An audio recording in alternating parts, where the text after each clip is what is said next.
Каждый день у стен буддийского монастыря, что в восточно-китайской провинции Шаньдунь, собираются сотни людей и, затаив дыхание, слушают старческий кашель.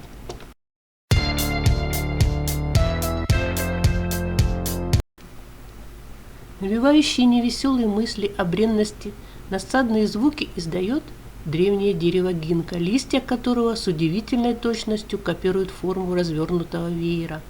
Оно растет в монастырском дворе вот уже более 3000 лет и, конечно же, стареет. Многочисленные эксперты, проводившие всевозможные опыты и замеры у исполина высотой под 25 метров и почти 16 метров в обхвате, так и не смогли объяснить неслыханный и невиданный доселе феномен. Это растение гинка является древнейшим видом деревьев, растущих сейчас на Земле. В юрском периоде более 200 миллионов лет назад. Они росли в Европе, Северной Америке, Азии и даже в Гренландии. А наибольшее распространение достигли в мезозое, в период царствования динозавров и ихтиозавров. Поэтому его называют живым ископаемым планеты.